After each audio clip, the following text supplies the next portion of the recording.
60 minutes with Mama Nature. Feel the breeze, no imitator. Birds them chant and trees them sway. Roots reveal what ancestors say. One whole hour, heartbeat slow, where the healing rivers flow. In the bush, feel the vibe. Mama Earth, she come alive.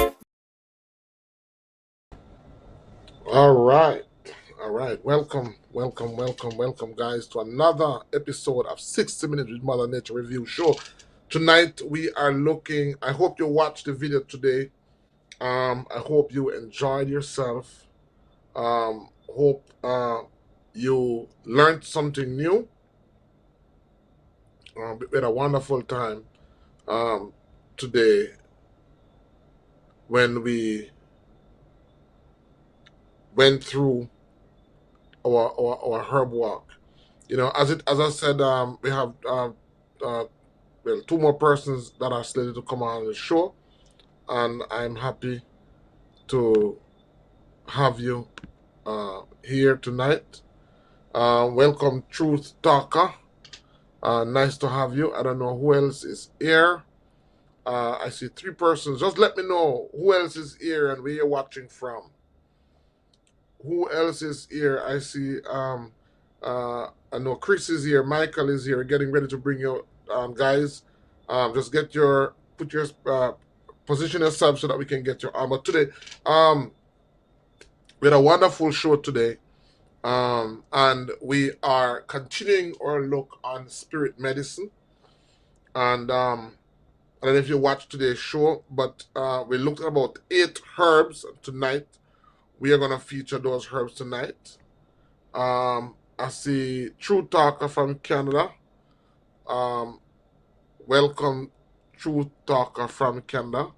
I don't know who else is here. I see 4 persons that are watching us, and I know if 6 persons are watching from YouTube. In the comment, let me know who is on tonight. And remember, you come to class because the goal is to walk you through and to show you some herbs. We want to talk about the medicinal benefits of herbs tonight. We want to talk about the spiritual benefits of the herbs tonight. So let me know where you're joining us from, and let me know who else is on. I see, as I said, 9 persons are on. Just type in the chat where you're joining us from.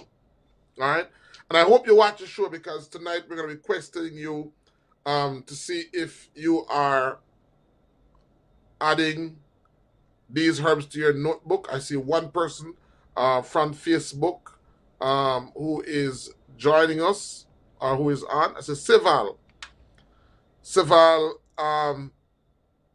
looking for another great program. Thank you, Seval. Where are you joining us from? Seval, are you in Jamaica? I don't remember if you're in Jamaica.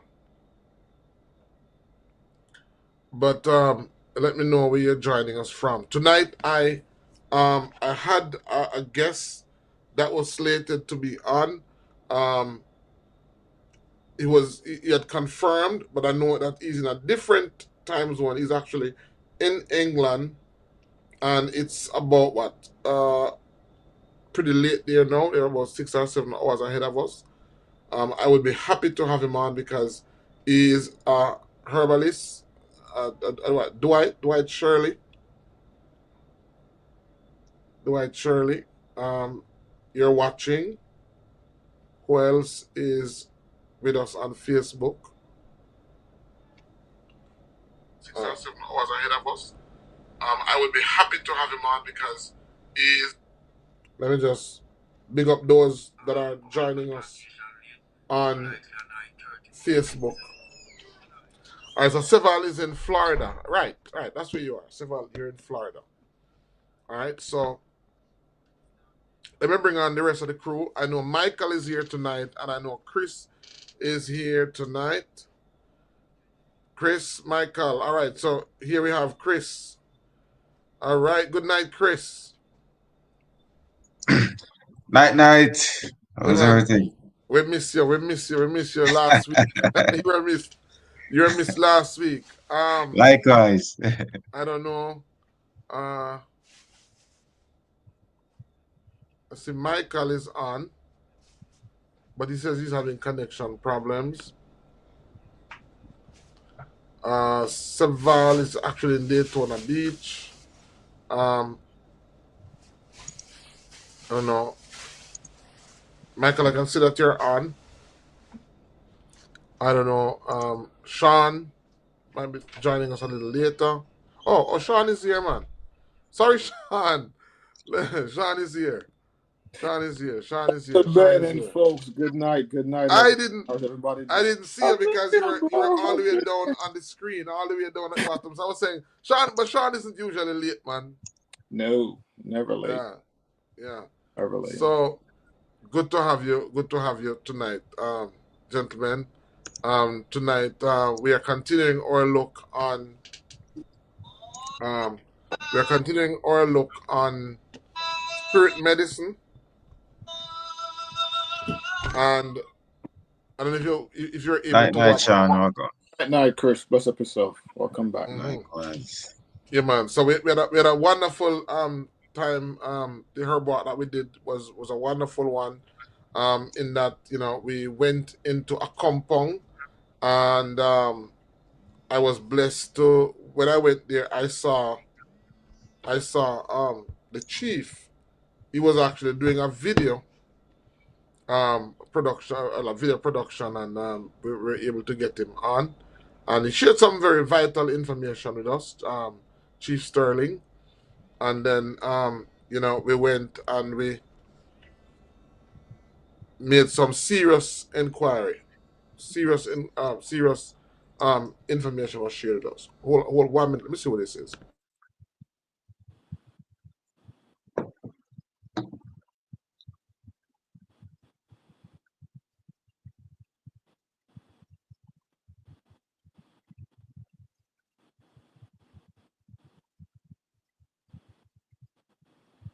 All right, sorry about that. Yeah, man. Some persons are just trying to log on. Mhm. But yeah, we had a good show. We learned about a new. Well, I learned about a new herb. I've never seen that type of herb, that particular herb before.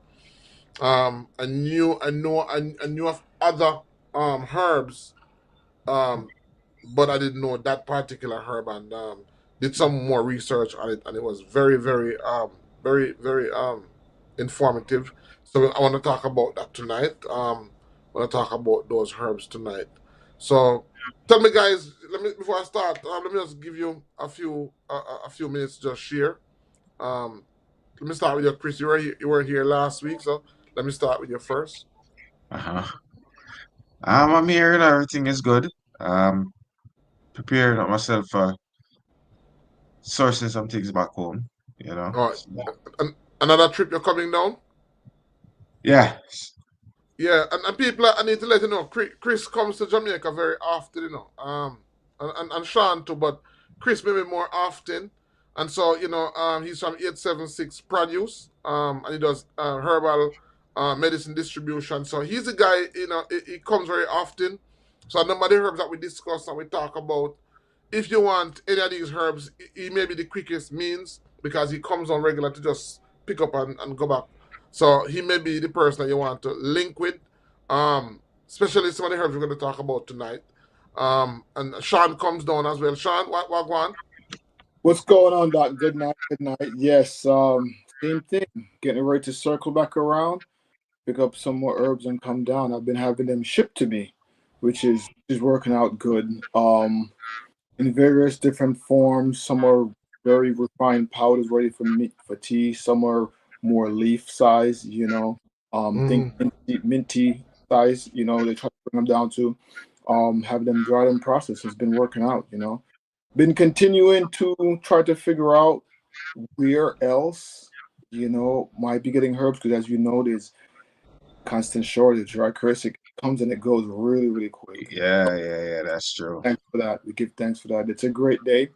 Um, and everything that was in the garden survived the winter. So what we call winter down here in Florida, right, Chris? Stop making.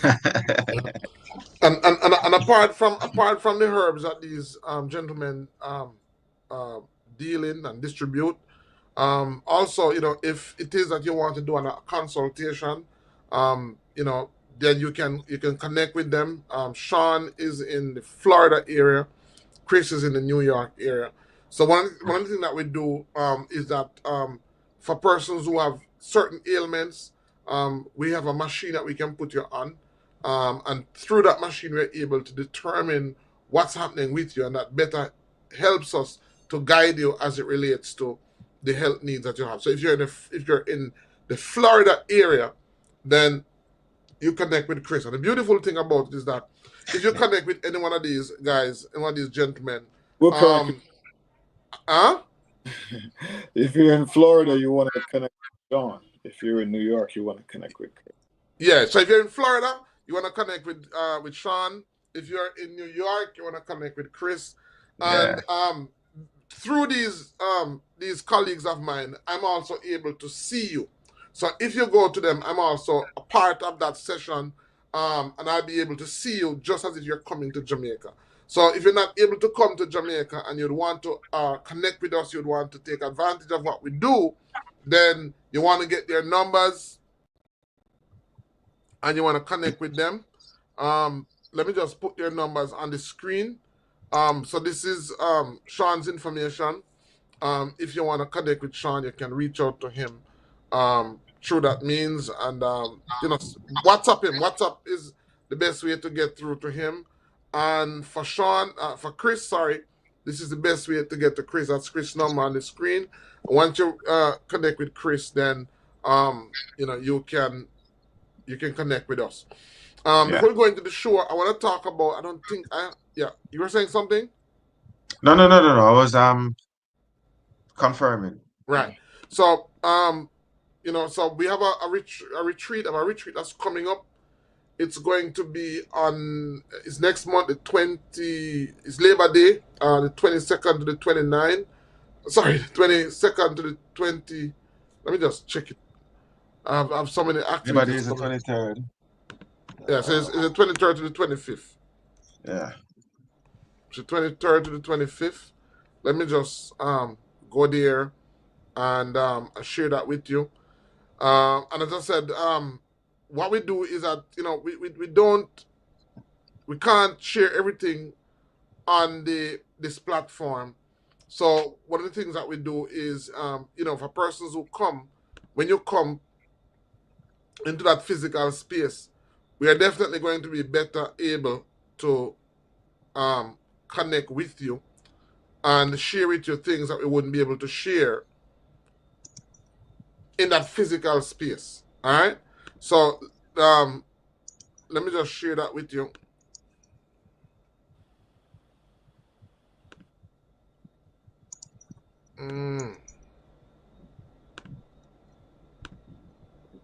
All right. So this is it. Are you seeing my screen? Yeah. All right. So this is it. This is the none such so it's the 23rd to the 25th. It's a none such waterfalls weekend.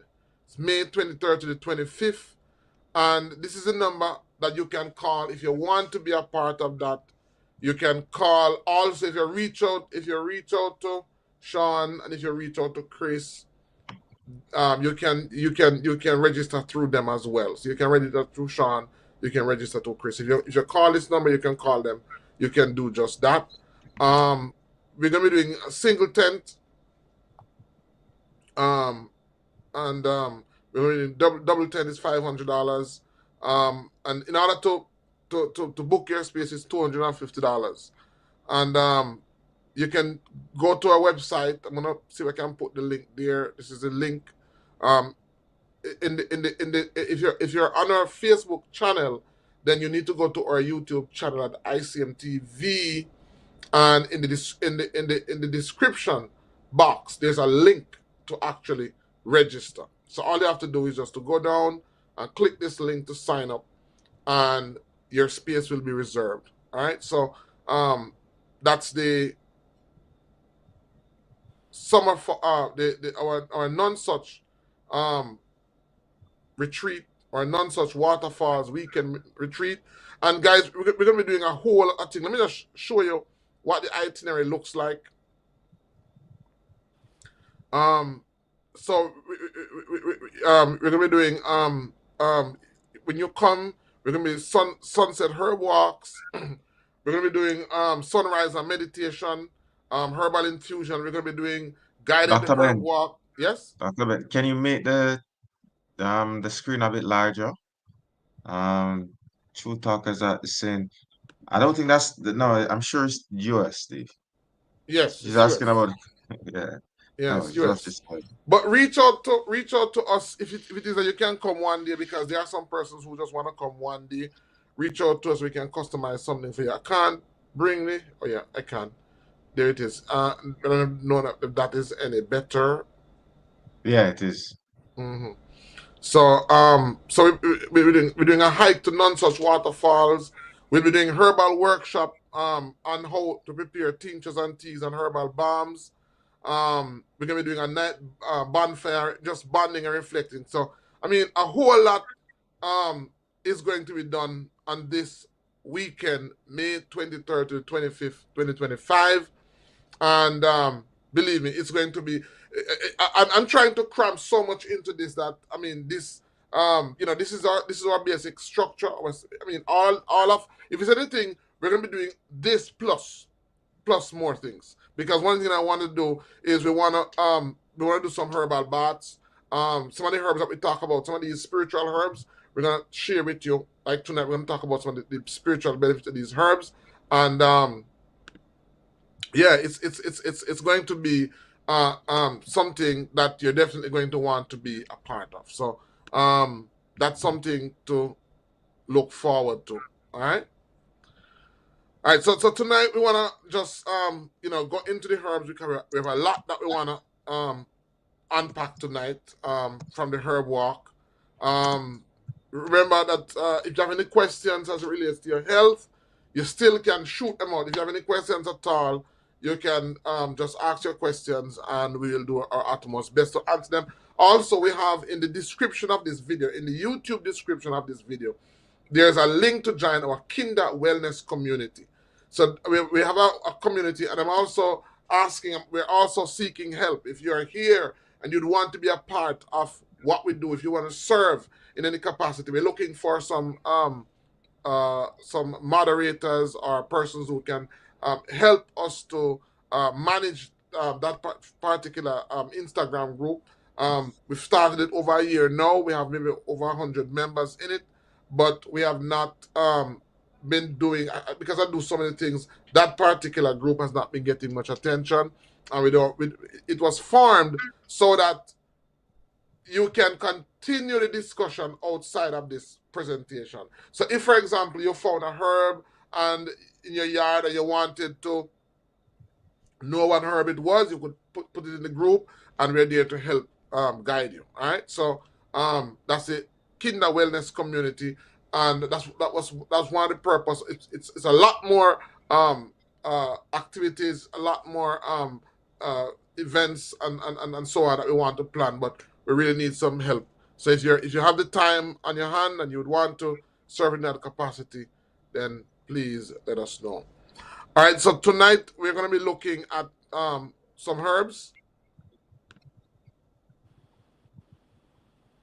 And what I normally do is I don't put the name of the herb there. I want persons, because the goal is when I'm doing the herb walk, you can't come with me. You can't come with me. So what I have to do is, this is the closest I can get to you coming. I have to do the videos in the days, and then in the nights, we go back through these plants, and then, Sean and Chris and I, we'll talk about the medicinal benefits of these herbs. So what I want you to do, because Sean and I and Chris have our work cut out for us, we're going to be talking about the medicinal uses. What we want you to do is to identify the herbs. And if you're watching the videos at 3 p.m., that shouldn't be a problem for you. I can give you a hint by saying this was the first herb. This was the first herb that we featured. This was a herb that was shared with us by a gentleman who was going to shop. So he was going to the shop and we were shooting content and he got drawn into the discussion and he was sharing with us how through a dream he was shown this particular herb and he had asthma and he has used it, he says, to get rid of his asthma completely. And he has gone on to help so many persons. There was even a lady in the community that he was showing me her yard that he was saying that that lady had asthma for years. And he gave her this plant and her asthma was gone. He gave me some, so I brought back home some. I'm yet to use it. I'm going to find somebody who has asthma. I have tons of clients who have asthma, children and adults. So I'm going to prepare it for them and I'm going to make it available to them. And he was telling me that it's also effective against a host of stomach issues. And guess what? When I did the research, I found out that what he was saying was true. One thing that shocked me, and that's why I have to revere and I have to respect indigenous practitioners, is because when he told me the name of the plant, I didn't say no, but I doubted because I actually know a plant by the same name, right? But that wasn't the plant. I know a plant. Let me see if I can find it. I know a plant. As a matter of fact, just after finishing the shoot with him, when we were coming back, I saw the plant. I saw a yellow type of the plant, because it has different colors. Oh, this is the one.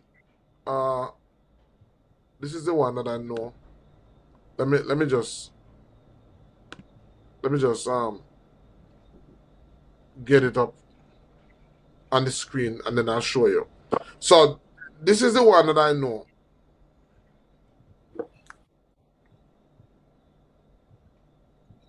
Hold on. And it's I see it a lot in that particular neighborhood. So while I'm talking, I want somebody to tell me what's the name of the plant, the first plant that we had. Let me show you.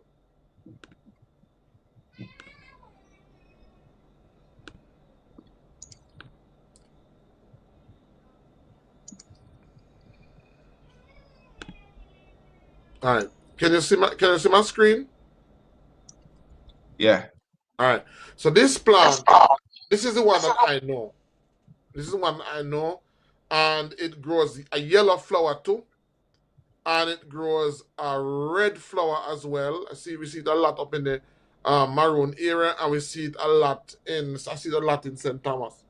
But it grows a yellow flower. It's from the peach family, but the one that I know, it grows very large flowers. This is the one that I know. So when he told me about this one, I said no. But when I did that, when I went and did my research, I found out that is a common name. All right, Ivan, welcome, Ivan. All right, so if you watch the show, I want you to tell me what's the name of that herb that we have on the screen. It's from the pea family, and this was the herb that the gentleman used, shared with us. This was the herb that he said that it was revealed to him in a dream. And when he used it, he was telling us that he can even sleep in a fridge now. He can walk for miles in the hills, in the rain, and he doesn't have any asthma problem anymore. So he says this is a herb, and he swears that he has used it and he has helped many persons. If you watch the show today, you should know which herb this is. Just type it in the chat. Type it in the chat. And I normally don't tell person, but thank you, Trudy. So please like the video and subscribe because it helps our algorithm. But can somebody tell me what's the name of this herb? It's from the pea family. It's a herb that I spoke a lot with the gentleman, culture, and he has used it not only for asthma, but he has used it for a host of stomach problems. All right, I say, Mike. Thank you, Mike. Come on, everybody put their hands together for Mike Myers. Mike says that it is indigo. Thank you, Mike. Indigo. Mike was paying attention. Indigo.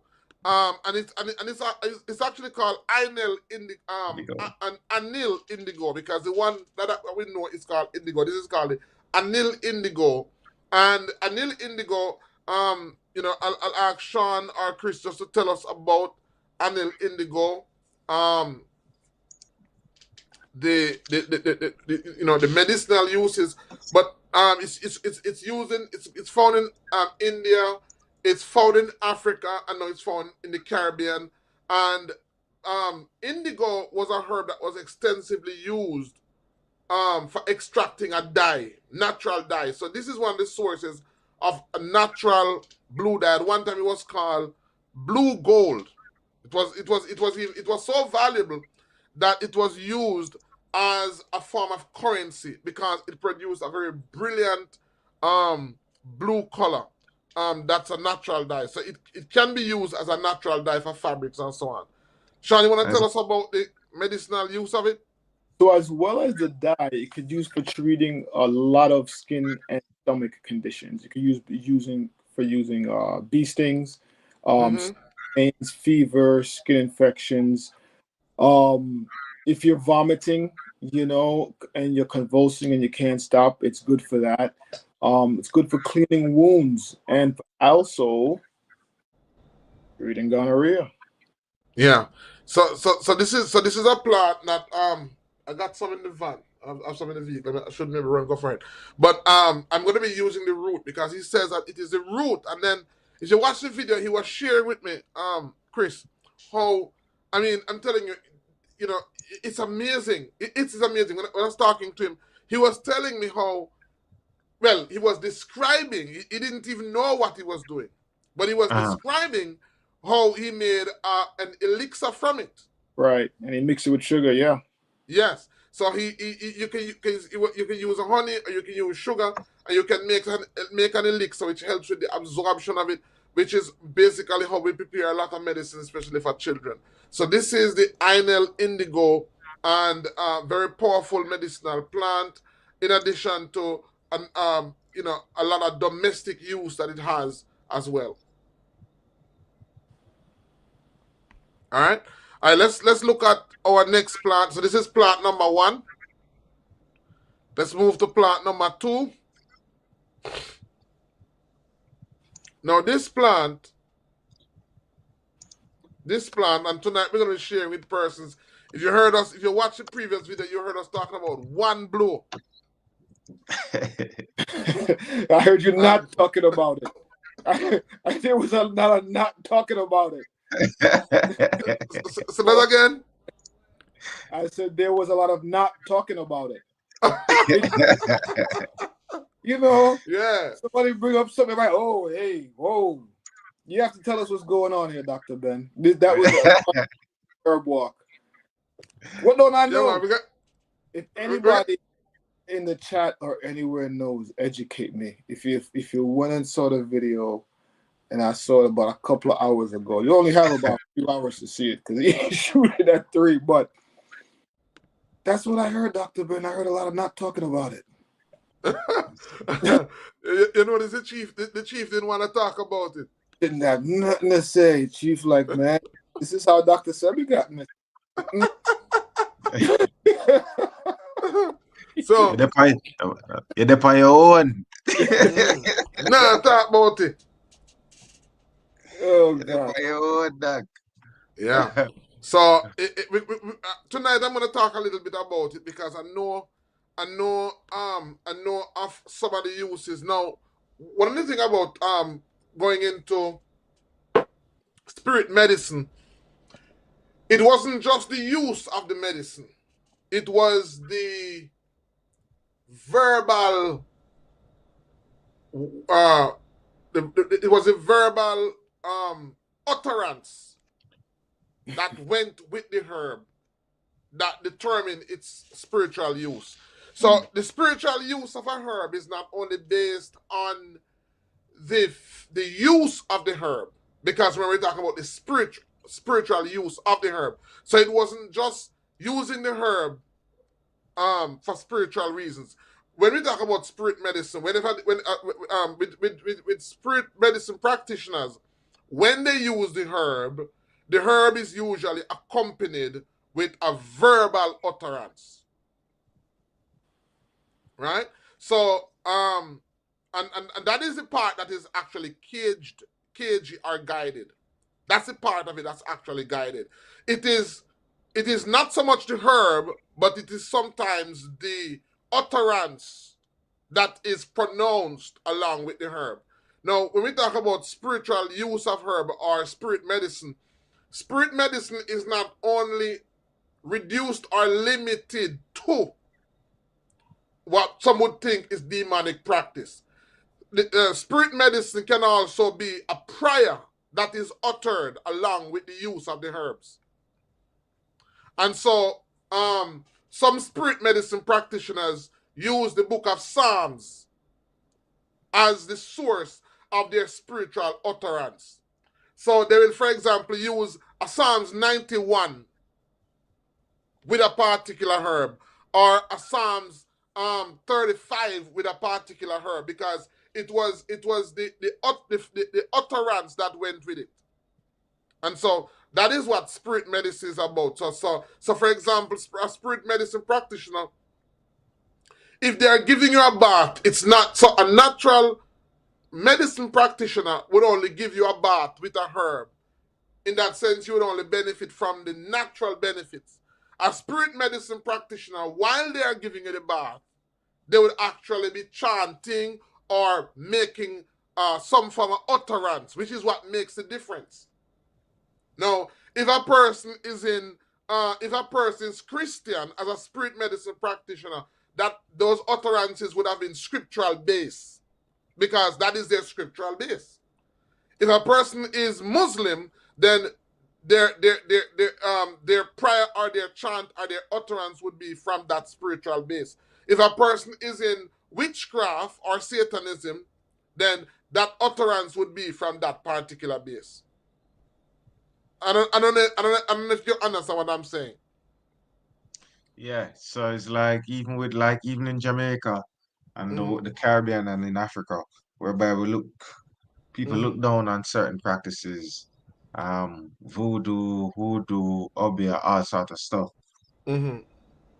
It's not so much the medium, is the intention behind these things. Kind of Yes. you know. Yes. Yeah, because as I said, sometimes when when I talk about spirit medicine, spirit medicine sometimes for most persons denotes a negative Active connotation. connotation, yeah. Right. But let me give you some positive connotation. In the scripture, spirit medicine is in the scripture, hyssop is used. So hyssop is used in spirit medicine in the scripture. Scarlet is used. Frankincense, myrrh are used in spirit medicine from a scriptural perspective or from a Hebraic perspective. And there are other herbs that are used. As a matter of fact, there was what most people don't know is that within the priesthood, talking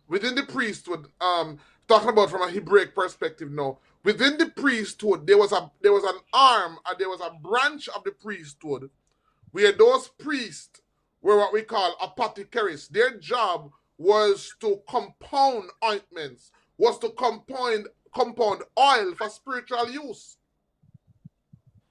So, for example, the anointing oil, which consisted of cinnamon, which consisted of acacia, which consisted of sweet calamus, which consisted of frankincense. So, so as a matter of fact, the scripture says that no oil was supposed to be compounded based on that formulation. So the scripture also endorses spirit medicine, but that spirit medicine is within the context of the scripture. Now, what I'm saying is that because of that understanding, I've traveled and I've seen persons, and basically, let me give you an idea. Let me give you an idea. Bear with me. Let's go to the scripture and I'm gonna go to the scripture and I'm gonna bring up the formulation and we're gonna discuss the energy behind the herbs, and I'll give you an idea as to how that works. Let me see if I can bring that up and share that with you. Okay, so it's Exodus 30, verse 23 to 33. Exodus 20. And I didn't plan this, guys. I didn't plan this. So just bear with me. This was not a part of what I wanted to go into. But Elon Gully right type in our vibes, you know. So you have to just go. Elon Gully vibes, man. You have to just go with the flow, man. Yeah. But I want to show you something, because a lot of I'm going to show you how it ties into the Bible, how the scripture is used, and how the Psalms. And I don't want nobody to think I'm not a practitioner of spirit medicine, but I have an understanding of how it works. Right? I don't practice it, but I understand how it works. And that is the reason why I can say that it has merit. Because you have to understand how something works to know when somebody will con you, or when somebody will trick you, and when something that makes sense. It plain don't make no sense. So I'm going to explain to you how it works. And we're going Exodus 30, 23 to 33. Exodus where? Exodus 30.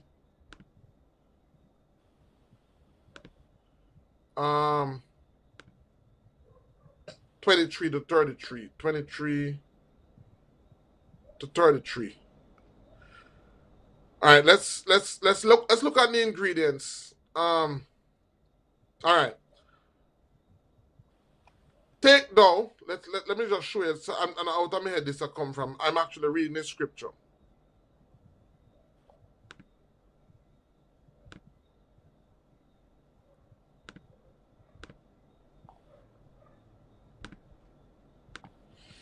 All right, are you seeing my screen? Make it a bit bigger, though. A little bit bigger. All right. All right. Take thou also unto thee 3 principal spices. Moreover, Yahweh spake unto Moses, saying, take thou also unto thee principal spices of pure myrrh, 500 shekels. Can you write that down for me, please? And by the way, let's see if we can let's go into some formulations tonight. Are you with me? Let's go. All right. Oh, let me get a So, pen. so 500 parts of myrrh.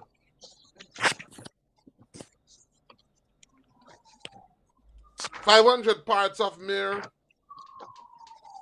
and of sweet cinnamon, half as much. So cinnamon is 250 parts.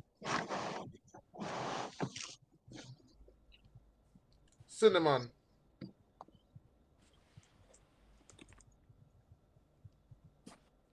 Even so take thou also unto the principal spices of pure myrrh, 500 shekels, and of sweet cinnamon, half so much, even 250 shekels, and of sweet calamus, 250 shekels. So calamus is 250 shekels.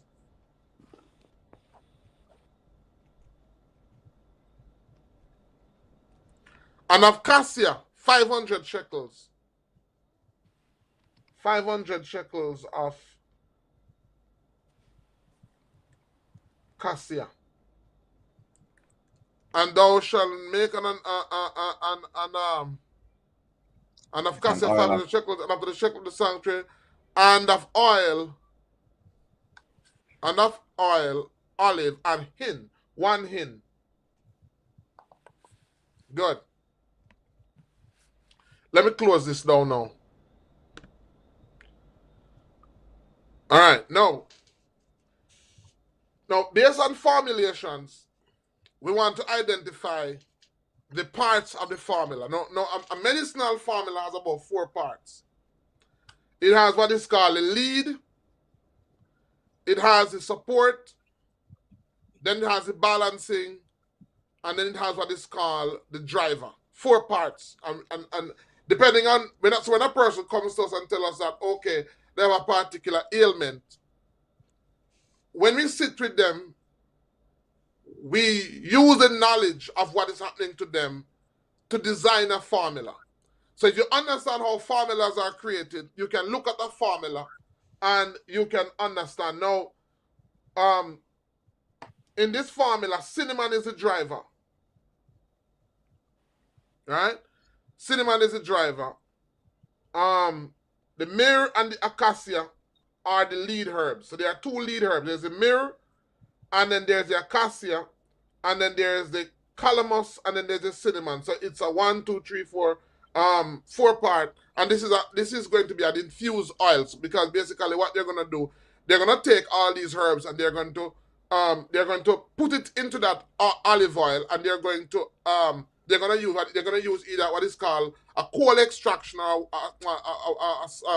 coal extraction, which is they're going to put it in the oil and just leave it there for about a month, which is from the new moon right to the end of the moon cycle, or they're going to use heat. Anyone can be used.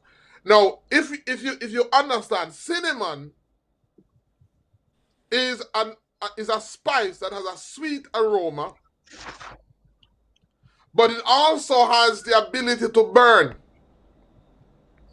When cinnamon touches your skin, because remember, we're making an anointing oil. So this oil, when it's applied to your skin, it is going to burn you. This oil is being made to represent the Holy Spirit, because the Holy Spirit burns. We're talking about spirit medicine. Now, all of these ingredients would be seen as just natural spices that we use in our houses.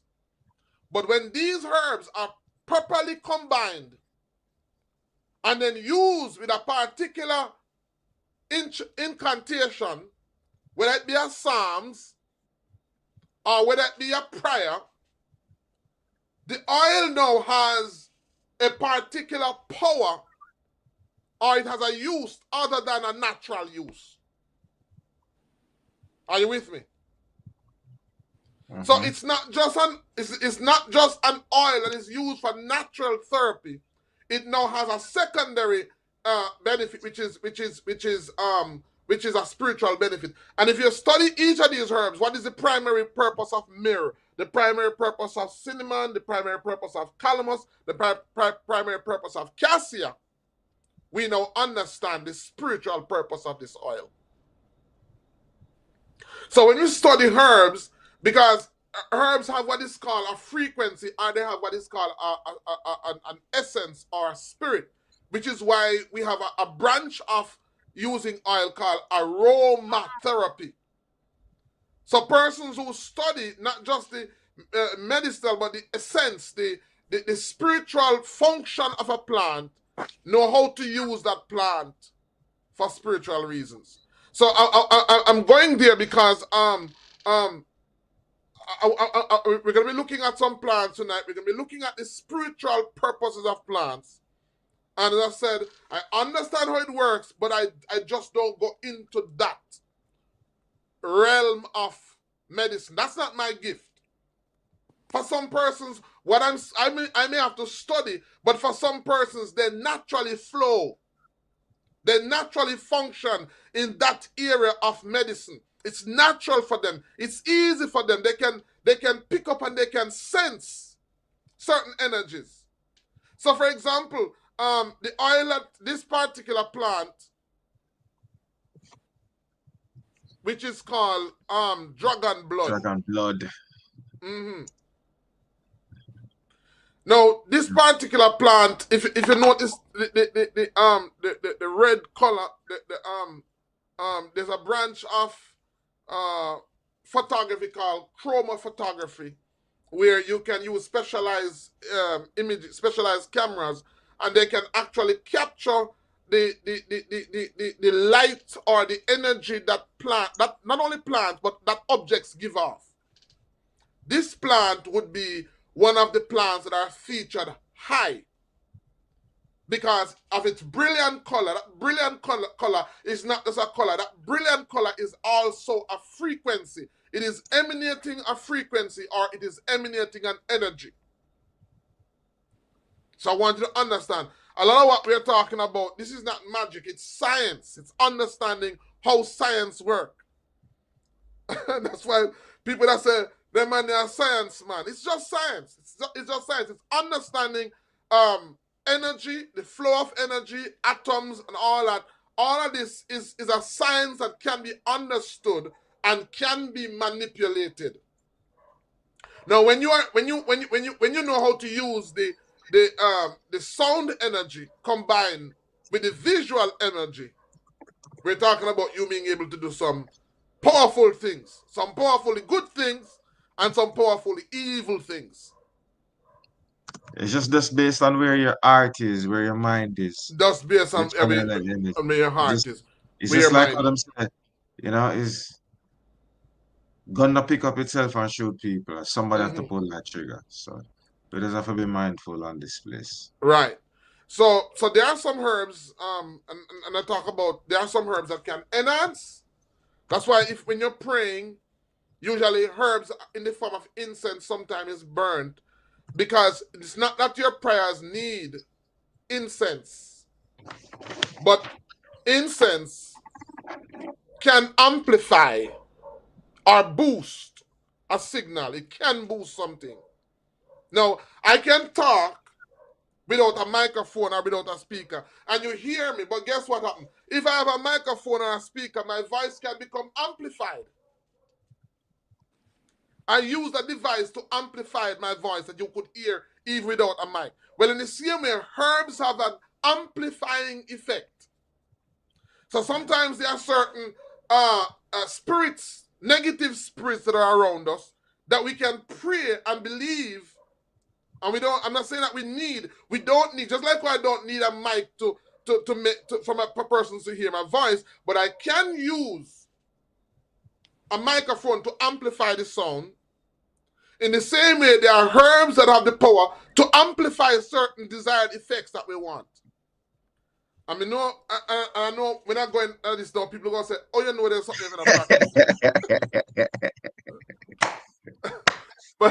But listen, it's just that, listen, everybody's history gets highlighted except ours, right? So this is a part of our history. Whether some people agree with it, not agree with it, it's part of our history, a part of our African history. Yes. And because we are nature people, we have a natural ability to connect with nature. So part of, and this is why, again, this is why the Maroons were never conquered. They were never conquered because they were nature people. And because they were nature people, they had a natural affinity and connection with nature, and they used it to their advantage. They were able to connect with the plants. They were able to connect with nature. I'm sorry, I think I have one more week to do in the hills. But let me tell you something, guys. You need to understand. You need to subscribe and you need to share the videos, because let me tell you something. It is difficult to do what I'm doing, because some of what I need to show you, I have to go way up. I have to go way up in the hills.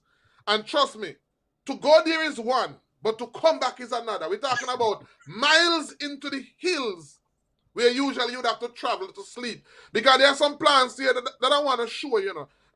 There's a plant that Nanny used to use, for example, because Nanny was a very crafty woman, you know.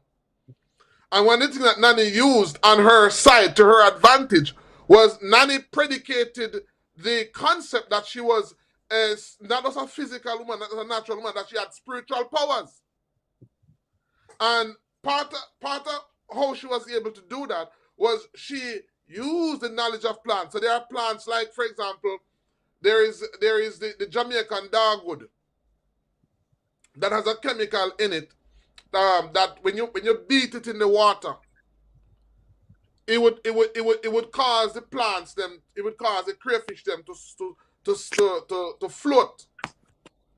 It would stunted them. There are a number of plants in the forest, you know, that if you go fishing, you don't have to use line and hook, you know. All you do is just dam the river, dam the section that you want, and beat the plant in the water. And it takes out, it temporarily removes a lot of the oxygen from that water that is dammed, and it causes the fish to float. There are plants in the hills that you can beat in the water that cause the water to turn red like blood. So Nanny would use these things because these Europeans don't know. They've never seen these things before. So when they you see Nanny do scrap these on things, you know, them. they say, Nanny have power. Daddy, I use scrap on them. They Listen, say Nanny have power. as you talk about even how far you have to go for the plants, I remember the first time when I met a farmer up in the hills near your side. I feel what always I feel like me I walk to get to the Yeah. farm. Mm-hmm. A donkey have to care about things. You know? It's just Hey, like, them man yo, will worthless here, man. You walk up to the eh? hills with a young man, them man will make you feel worthless if you wonder what I eat and Yeah, yeah. That's it. and one of the reasons why I'm talking like this, guys, I should say one of the reasons why I'm talking like this is because a lot of what I've been able to learn, I had to, and I see Joy says that I have an open mind and always want to learn. So speak, doc. Now, what I want to say to you is that when I began to study natural medicine, I wasn't always this open because coming from a Christian background, I was always being warned about demons. And I was always being warned about this is demonic or that is demonic or this is demonic. And because of that, I've always tried to be, and I'm not saying that person shouldn't be careful. You should be careful. And maybe it's not bad because I walked on the side of caution when I didn't understand. Right? I walked on the side of caution when I didn't understand. But I want to balance that by saying that a lot of times, a lot of things are promoted, are taught to be demonic. And it's not that it's demonic, it's that people don't have the understanding. So when people don't understand, they mislabel things. And one thing I found out is that it's ironic that a lot of what is considered to be demonic so happens to be African. And a lot of what is demonic, if it comes from a European perspective, it is allowed to thrive and allowed to prosper. Because when you look on something like Easter, very demonic. The approach that people have for European spirituality, the openness, the receptiveness that we have for European spirituality is very different from that which we have for African spirituality. Because when you think about Christian, it's demonic. Christmas, when you think about Easter, it's demonic. Rabbit laying egg, colored egg, and all them type of things. Them things are very demonic. And these things are allowed and actually encouraged among our people. But if we are to, and it can't help we, it help them, but it don't help we. But a lot of what is African spirituality, wouldn't even get the chance of being understood because it is mislabeled as being demonic, blocked out. And so we are doing a great injustice to ourselves. And so that is the reason why I'm talking like this, because what changed for me was when I stopped being that close-minded and mislabeling things as being demonic. That was when I started to really understand. Because some of the things that we really need to understand, we have mislabeled them. And so because we mislabel them, we avoid them. And because we avoid them, we can't learn nothing from them. But yet that which we hug up, the Christmas, the Easter, the Ash Wednesday, all the Christian emblems, most of what we consider to be Christian, if we check it out, it's pagan or satanic. And I challenge anybody on that. Now, I'm not saying that they're not benefits, but I'm just saying that we need to be a little more open-minded, and we need to give at least extend that same level playing field to African spirituality that we extend to European spirituality. And while we're talking, the plant that is on the screen, I want you to tell me which plant this is. Because I want to share with you the spiritual benefits. I went into the oil a while ago because I wanted to show you that even the scripture has a precedence for spirit medicine. What I just shared with you a while ago about the myrrh and the cinnamon and the calamus and the cassia is spirit medicine. Hold on, Doc. And I can share with you now. There are corresponding psalms that can be aligned, that can be used. So the priest didn't just make the oil and use it. The priests who made this particular oil, they also knew the incantation that was pronounced while the oil was being used. That was what made it spirit medicine. So if I made the same oil, because I can make it, if we make the same oil and use it without the incantation, we're not going to have the same results. It's going to be a herb that I'm going to only experience a natural use of that herb. So let me ask you a question, Doc. Michael had presented it, but like, how do you discern between like a physical ailment or from like a spiritual source? Very good. The scripture says, "Cause lest the curse will not come," and that comes with sometimes questioning the person. That comes with one. Let me answer it a little differently. There's only two ways for you to be able to do that. One is through experience. So you'll be able to know what signs. And two is through discernment. So some persons may not have the spiritual ability, the educational knowledge to know what questions to ask or so. But they have the spiritual gift to discern that this is not physical, this is spiritual. And then there are some persons who, after going through a battery of questions, because causeless, no disease comes without a cause. And so a lot of times when you go through a battery of questions, and the battery of questions have been are negative in terms of manifesting what that physical ailment is, then the natural conclusion is that it is out of a spiritual cause. And sometimes it's not even out of a spiritual cause that the person knows. It's out of a spiritual cause that sometimes the person don't even know themselves. Sometimes it is out of omission, something that they didn't do, or sometimes it's out of commission, right? So that comes with experience, or it comes through spiritual revelation. It can only come through two ways: through experience or through spiritual revelation. Okay. Right? And so, as I said, natural medicine is an art, and it is also a science. So it's not just an art, and I mean, maybe I'm not doing spirit medicine now, but who knows? 10 years from now, I may grow into it.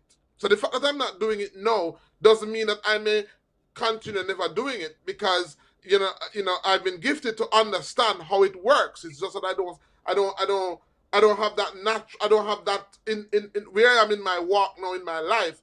I don't have that natural inclination, but I can, and I know when to refer somebody to somebody who is more functioning in that particular area, right? And that's why I'm So saying that.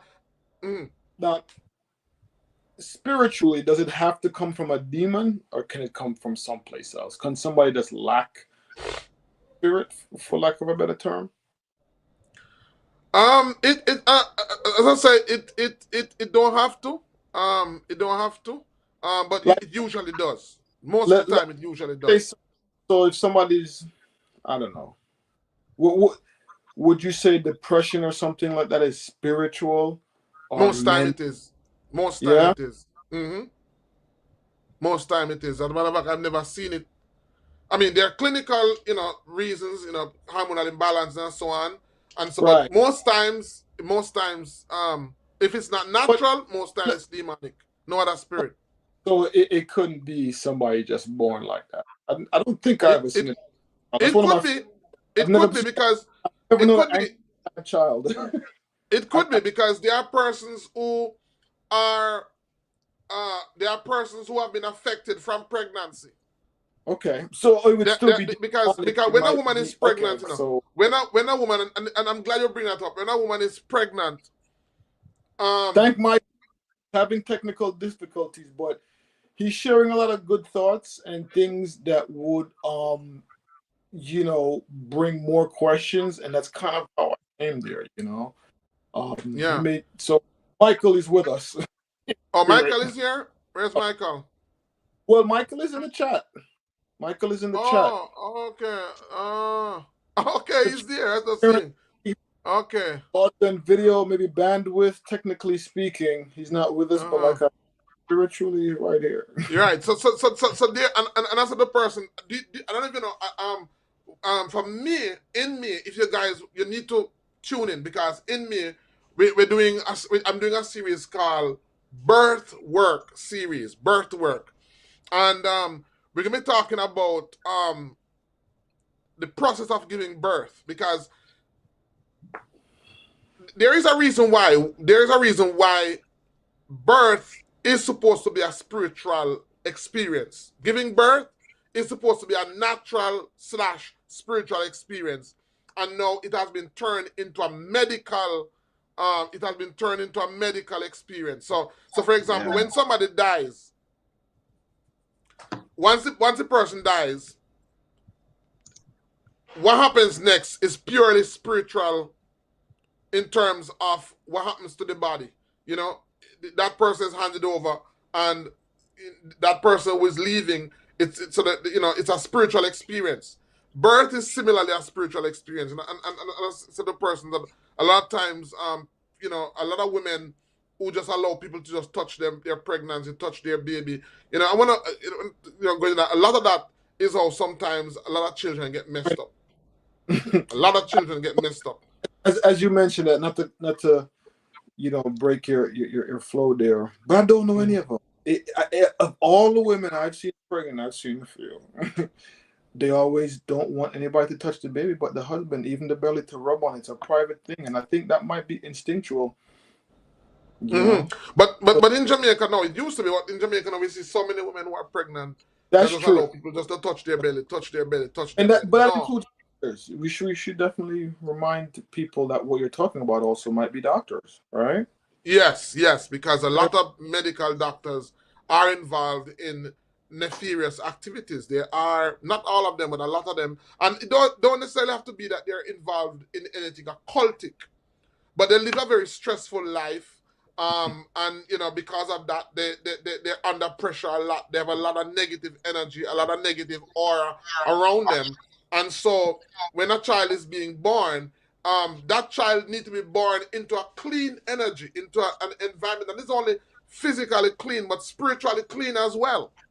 And so in the scripture we realize that birthing was a spiritual experience. It was a spiritual experience. And so it wasn't seen as a medical experience. It's seen as a natural experience that was aided, and the persons that were involved were spiritual persons, because there's this understanding that children need to enter the world into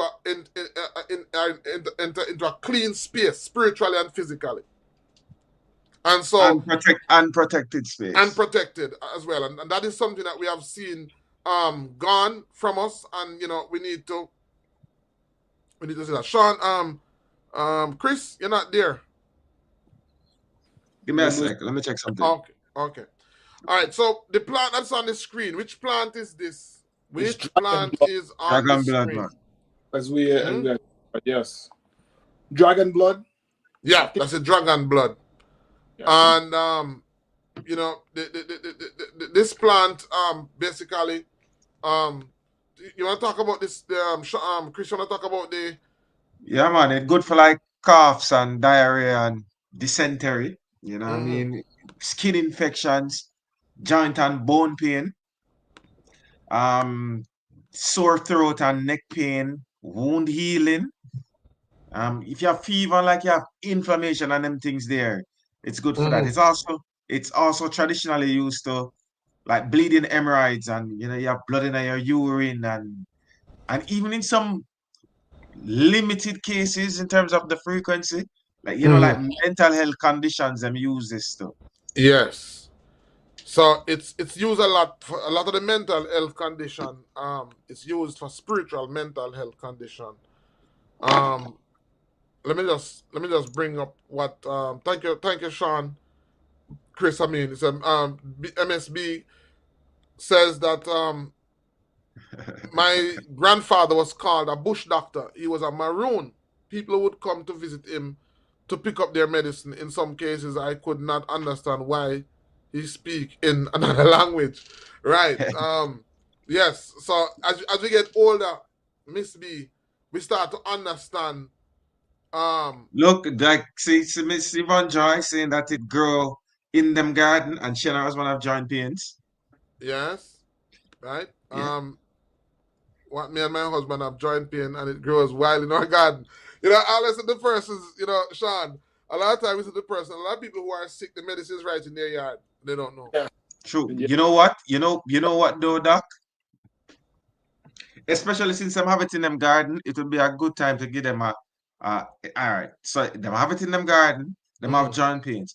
Give them like a how to prepare it, if you can. All right, so you can make it into a poultice. So one of the simplest way to use it is just get the leaves and macerate it, just beat it up till the juice start to come up, and then just put it on the area. So topically you put it on the area where there's a pain, and then you try to use something now to trap it, to create heat. I normally recommend like the plastic wrap that they use to wrap food. Just wrap it, and the body will generate enough heat, and the body will now take in the juice, and it will help in that way. So that's one way that's a simple way in which you can use it. The simplest way in which you can use it. Other than if you know how to make medicine, then you can make a salve from it, which is a little lengthy process, and then you can use that ointment, and it can work just the same. All right. So this is a herb you got that, Miss Joy? Yes, she said. Yeah, man, you're welcome. So this is a herb that dragon blood. It's also good for we talk about for fever, for cold. Sorry, it's also good for that as well. Spiritually, it is used also for persons who are having mental ailments. As I said, that it's good to drive away negative energy as well. So hold on a sec. Hold on. Before you get back to before we reach the negative energy, Michael had asked, is like good for skin infections and so forth? Is it good for eczema? Yes, it's good for eczema. No, not for eczema. No, not so much for eczema. I'm just saying it says, sir, since we are discussing spiritual matters, what is a spiritual problem? Yeah. A spiritual problem is a problem that is, well, we know what a problem is. So a spiritual problem is a problem that is of a spiritual source. Now, when we talk about spiritual source, we're not, as I said, we're not just talking about demonic. We're talking about emotions also. So, for example, uh, people who are, we talk about depression, is people who are depressed. And by the way, we're going to be seeing a lot more people becoming depressed because of what's happening around us.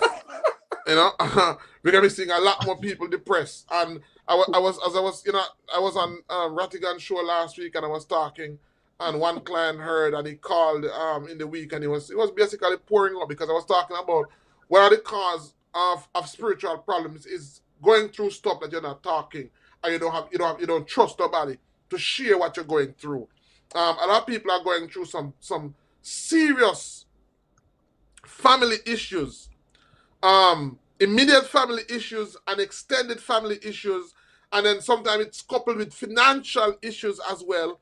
And some people have been burnt and hurt so many times that where they reach right now is that they don't trust anybody to talk to, and they don't have anybody to talk to.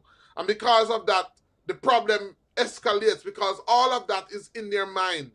A lot of times what we need is a vent. And by talking, it's a vent in which we get to unleash and expound and express ourselves. For some persons, it's prayer. There are some persons who don't have nobody to talk to. And so what they do is they'll find that quiet place and they just pray. And they just pray and they just pray. And that is what keeps them. Their ability to pray and vent and to just to talk is what allows them to be coping. But for some persons who are not spiritual, who are not into prayer, then guess what happens? They just bottle all that inside. Pressure bust pipe, And they walk around it with it day after day, weeks after weeks. Some people, it is relationship problems. Some people are being abused. Some people are, if you know what, some people have bottled up within them. And sometimes there's no herb to fix something like that. And the worst thing about it is that everybody have a weak point. Yes. Every one of us has a weak point. Mm-hmm. And some people just can't cope. Yeah. As I said, pressure bust pipe. And I know for my wife sometimes sits with person, and if you're not careful, all 1 hour, they come with a physical problem. But as I've said to her, that when somebody comes to you, when somebody comes before us to sit, your wife is your physical problem, which is your presenting problem, may have brought you into us. But a lot of times, there is part of our job is to find the problem that is not the presenting problem, or what we call the hidden problem. Mm-hmm. So a lot of times, for example, people have stomach issues, digestive issues, and even though it's a physical problem, it's really caused by sometimes social issues, relationship issues. Because they're so stressed, their stomachs are in knots, they can't eat. They can't have bowel movement. Some people are constipated, and it's not that they're not eating what they're supposed to be eating, but the stress that they're under binds them up. And it's a balancing act, because at the same time, while you're dealing with them, remember, you have an energy bar too, So, sometimes in saving people, you're doing your own energy. Yes. Come on, man. Nothing is free, so there's always an exchange, so you exchange of energy. So you have to know when it's too expensive. Yeah, I'm glad you said that, Chris, because sometimes there are times, when I feel like I've taken on so much that I feel when I finish talking to some people, jeez, I'm feeling them, man. I tell you, it come like you take on so much. Listen. That you yourself have to find a place where you can empty for them garbage. Because they empty them garbage for you, It's easy. They open them out and empty them garbage all the toxins, they empty it on you. You have to find somewhere to go empty that, or else you empty it for somebody else. That's why sometimes if nobody ever come to you and say, yo, you can keep a secret, yes, keep it. But why here? The man come and burn me. Yeah, man. So it Keep is your it stress. is Keep your stress. it is a lot. It is a lot. By the way, guys, so we said this is dragon blood, and we talk about dragon blood. All right. So while we're talking, let's move on to the next plant. Everybody's supposed to know this plant It's now. got croton. Yeah. This one have use? This one. Huh? Yeah. Yeah, Go ahead. man. It's in many circles. It is known as pavana. Yeah. It's used in Mexico a lot.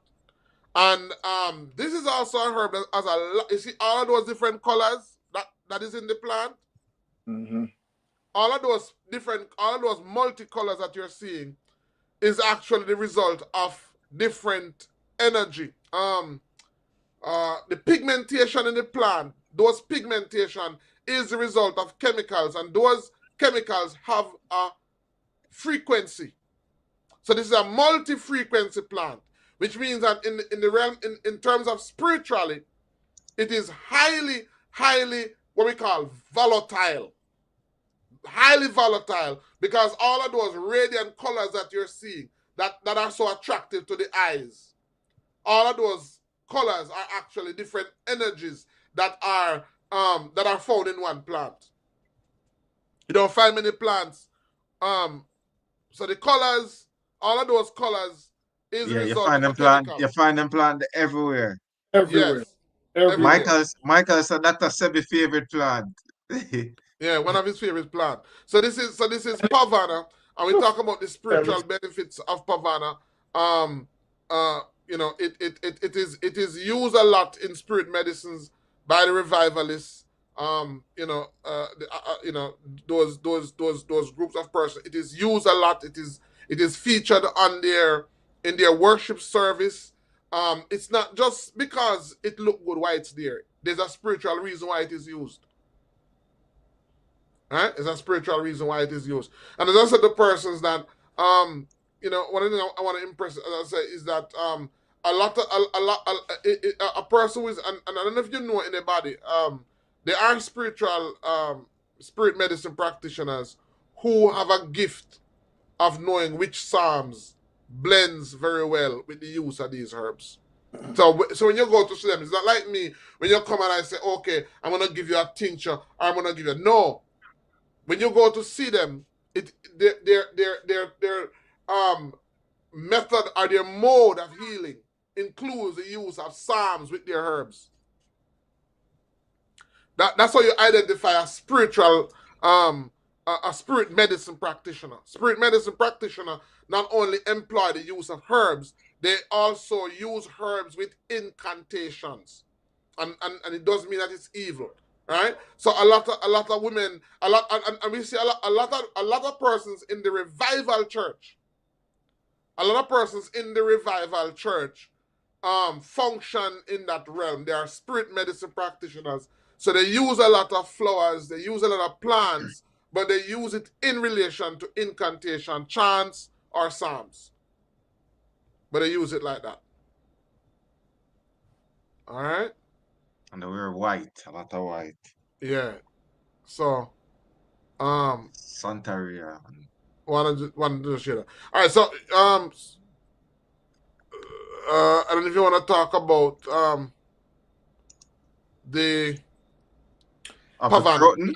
Yeah. Well, I mean, it's good for like diarrhea and you have stomach ache, right? But for the diarrhea and stomach ache, you usually use like the extracts from the bark or the leaves.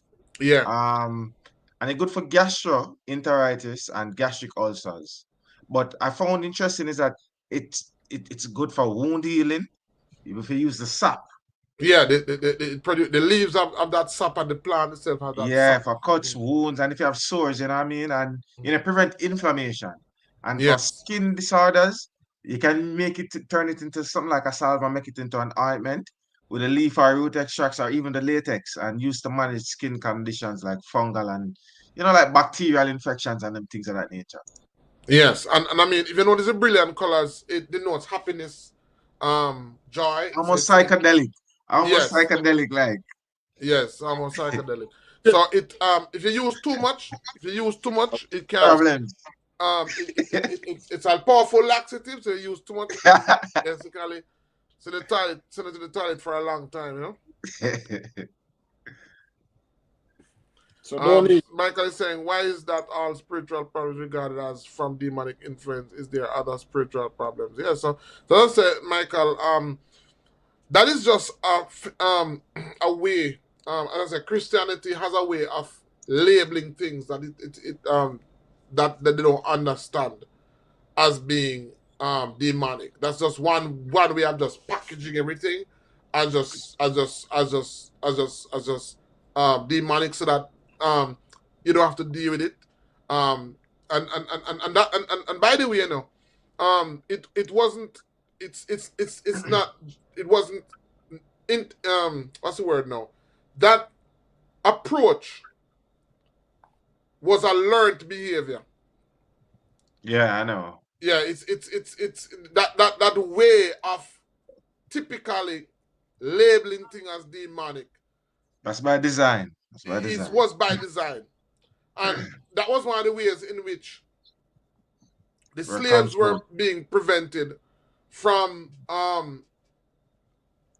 learning or practicing or embracing their African spirituality. Now, I'm not saying African spirituality does not have demonic practices. I'm not saying that. All I'm saying is because every culture has it. Every culture, African culture has it. Even the Hebraic culture have it. You know, a lot of indigenous cultures have it. So I'm not saying that.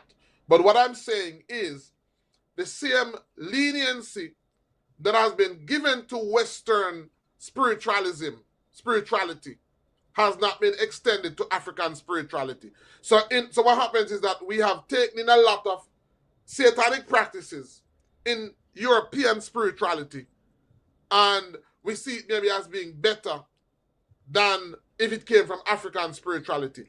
So the same lens that we use, the same screen that we use to filter African spirituality, we don't employ it to European spirituality. So a lot of what has passed through the filter is demonic, but we don't have a problem with it.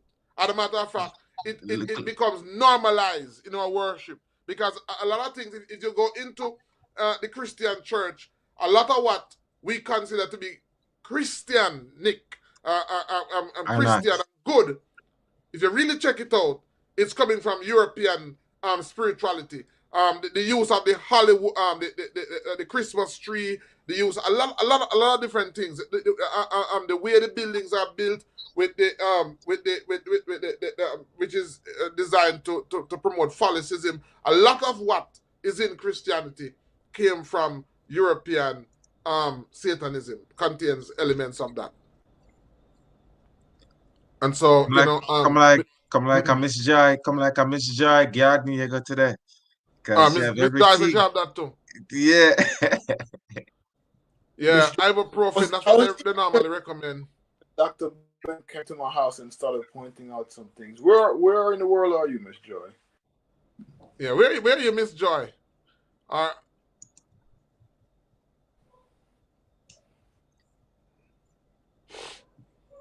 All right, we'll give her a chance to. yeah, so you have the plant, and that's why we're doing the program, because one person to understand that a lot of Definitely the summer solution tropical. that they want, that they're looking for, a lot of the time you have it in the yard. Most people walk past the medicine, walk past the remedy for the problems that they have, and go to the pharmacy to buy something else.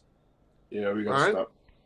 All right, so this is plant number 4. This is plant number 5 now. Who can tell me which plant this is? This is actually a vegetable as well.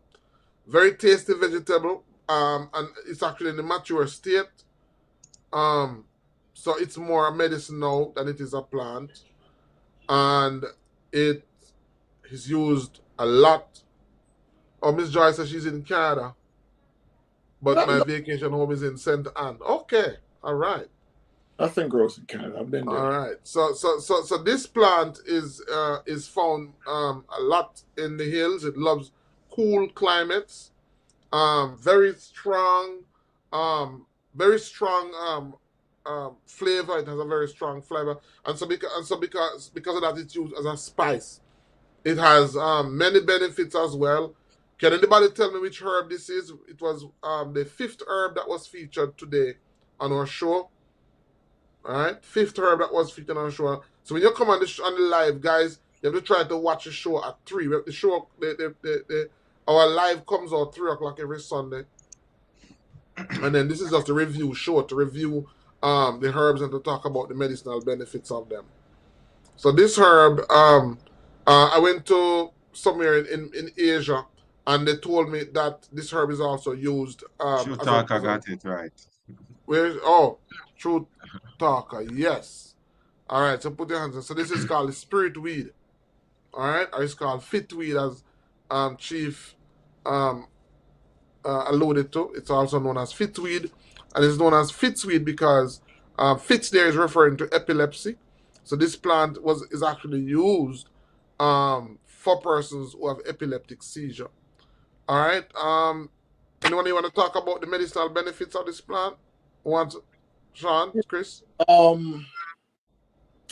Well, it's for respiratory, as you mentioned before, and gastro problems. You know, it's traditionally used for burns and earaches. I never knew something before. I was good. Yeah, you can juice it and just drop it in the ear for ear Really? infection. Okay. Hypertension, or if you have fits, or what I guess medically referred to as convulsions. Yeah, It's seizures. okay. Almost like epilepsy, like. Yeah, so you can use it dry as a tea for epileptic seizures. Or what they do sometimes, if it's green, if a person has epileptic seizure, they tend to get the green herb and hold it over their face to help revive them as well. So you want to dry it and use it as a tea, or you said the green? Dry it and use it as a tea. Okay. Or in its green form, If the person is having the fits right on the spot, and you can get it green, you put it like almost like smelling salt, put it at the back of the nostril. Really? Okay. And it's a spice, so it can be used as a spice. I use What I know it. That's what I know. That was, to tell you the truth. I've seen it. You can add it to your soup. It gives it flavor, man. Oh, yeah. Flavors up your pot. Yeah. Instead of broadleaf thyme, I like it. Yeah. Tell us, and it helps with infertility issues and worms. Can you tell us more about? Yes. The scientific name Fotidodum, Fotidum. If I hear about Atta fetida. Who? Atta fetida, which is a plant from the same Fotidum family. Has a very that we used to use to get the what you call it now, the gum from it, the resin from it, and we would put it inside the baby's head when they have cold, and it would help to dry out the cold. This plant is used similar. Fatidum is come from the same type of plant, so it's very good for that. Okay. All right. All right. So Michael said the slaves had incorporated and amalgamated the Christianity with African practices back then, but today present religion has outlawed this practice. So that's where, So it's called Eryngium fatidum. So it's very good and it's safe enough for use for children as well who have portions and recommendations, Dr. Ben. Like how much? For like what? For children and for adults? 2-leaf, 3-leaf, dried up, make a tea? 2-leaf, about 3 to 5 leaves. 3 to 5 leaves, depending on the size of the leaves. So 3 to 5 leaves is what you would use to make a tea. The blossom is also very strong and it can be used. So all parts of this plant can be used. The root can be used. The root is what we use as the for worms. Very good for worms, for expelling worms. Okay, so different parts are for different things. Yes, different parts have different concentration of certain chemicals and have different uses. Okay. And snake Right? bite, malaria also was a Yeah, couple yeah, good for malaria. one part of the plant good for that. All of it, all of Okay. it can be used for malaria. Okay. So it's, And so some of these things are one-offs, right? I know, anybody who gets bit by a snake every day got a real problem. But some things like hypertension seem to be a lot. Hey, there's people out there. But hypertension now might be a continual thing. So do you want to take this tea as long as you have hypertension, you right? can take it every day. Yeah, Okay, okay. And yeah, I hope but you take it to stop the fits. But if you keep having fits, you would recommend it just keep taking it, and yeah, it'll yeah. It's good for But hypertension. this was also one of the herbs that was used by the Maroons. Well, that is claimed to be used to that was used that gave them the power of invisibility. This particular herb. how So much this is visible? basically I don't know, but as I said that It's not Harry Potter's coat, you know. It's not they Harry use Potter's coat. right. They said that it is What do I claimed do, Doctor Ben? Tell me the secret to make it is claimed that they use it. As I said that with I remember with spirit medicine, it wasn't just the use of the herb. It was the herb along with Incantations. incantation. So, Yeah, but my question to you is this though, right? Like for Mhm. hypertension, high blood pressure, right? I would know the source of leaf is really good. So Yeah, this is an excellent substitute. yeah. This is an excellent substitute for that. Okay. Hmm. it seemed like you would need a smaller dosage of this than you would need of the soursop leaf, based on what you're saying, though.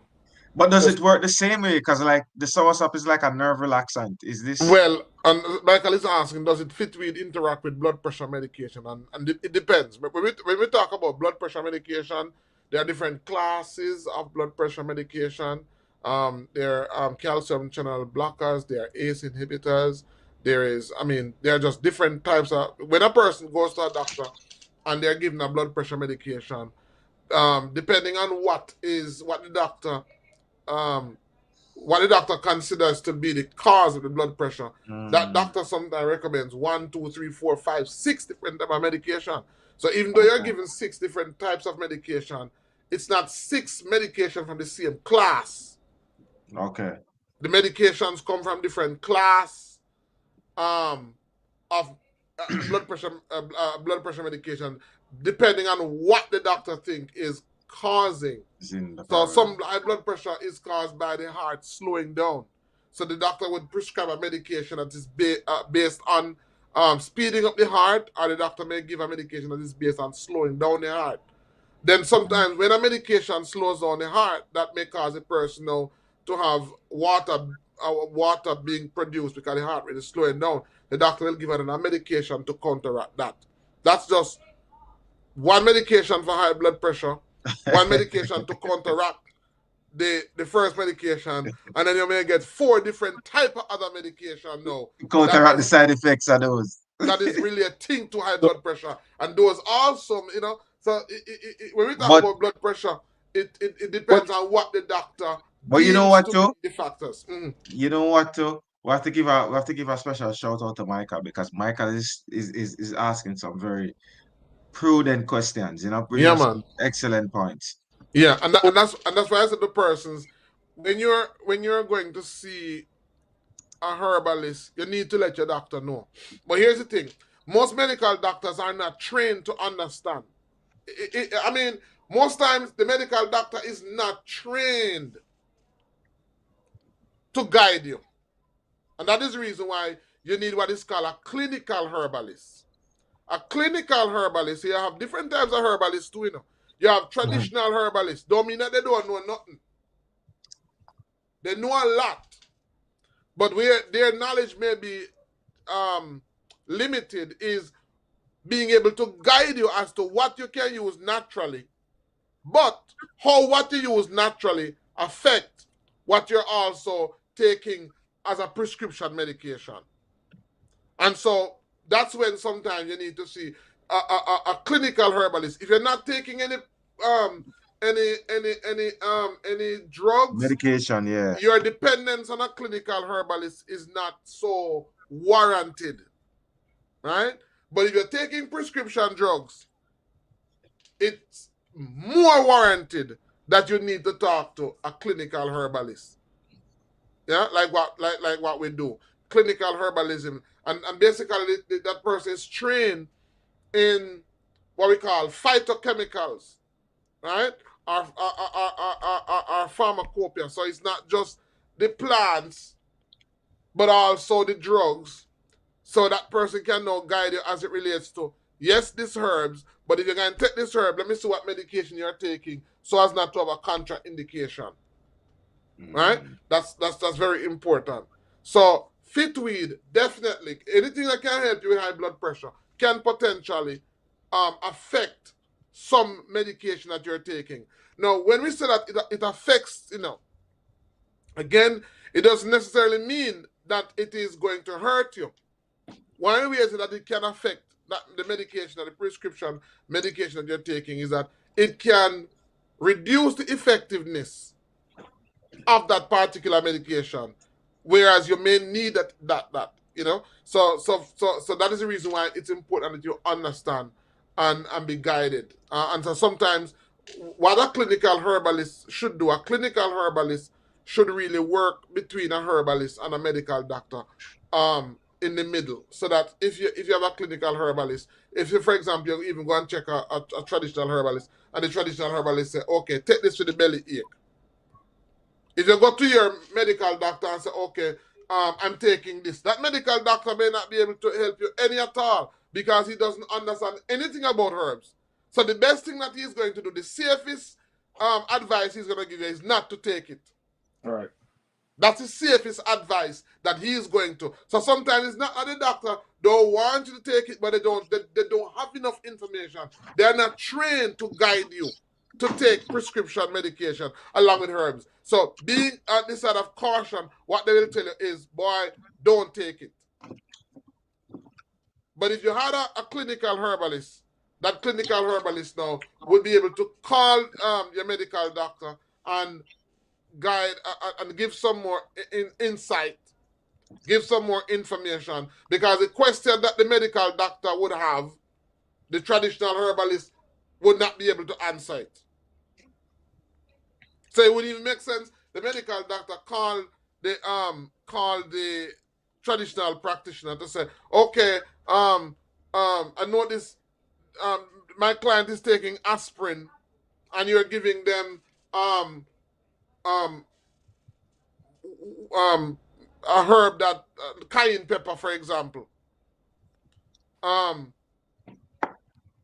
What's in the cayenne pepper that could possibly be a contraindication against the aspirin?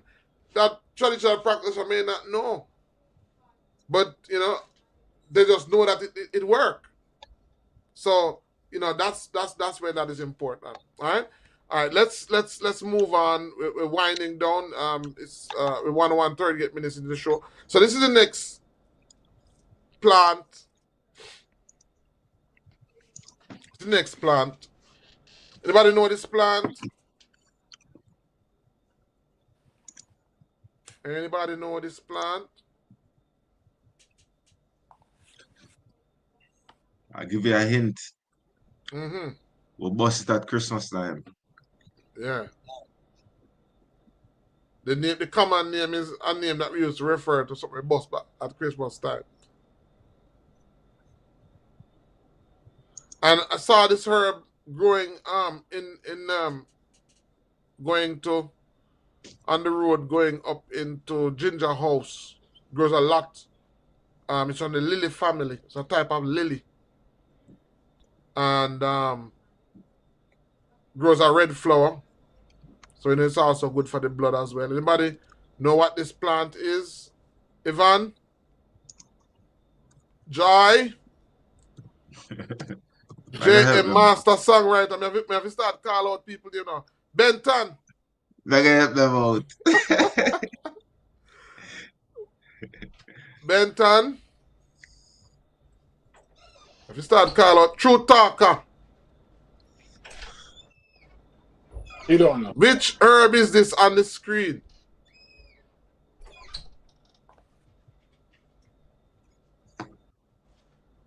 Miss B, Miss B, which herb is this on the screen?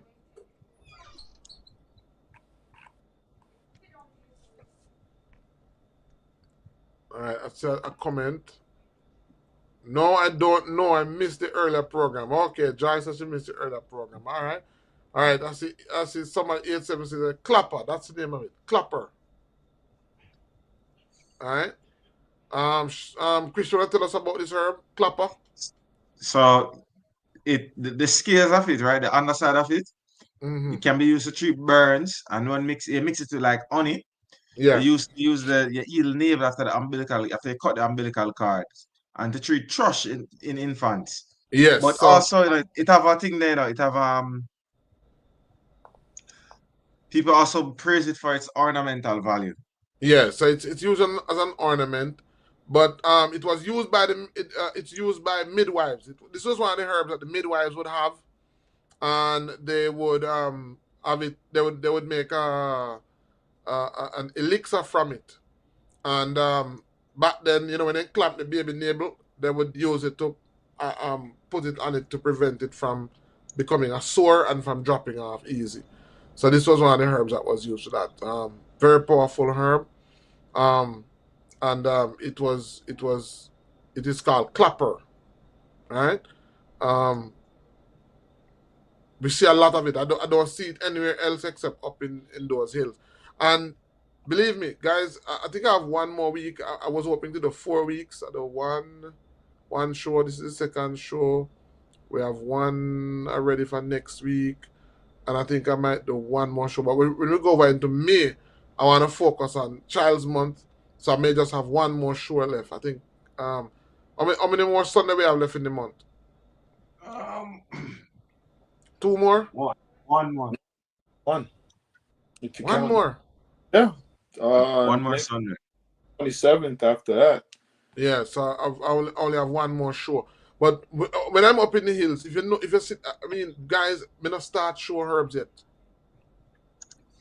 The amount of herbs up in the hills, I'm telling you, the amount of herbs, I may have to do a second part. The amount of herbs up in the Maroon territory, and this is more time. We're not talking about a compound. The amount of herbs up in them places, it's and the amount of sceneries. There's some places that, trust me. You know what?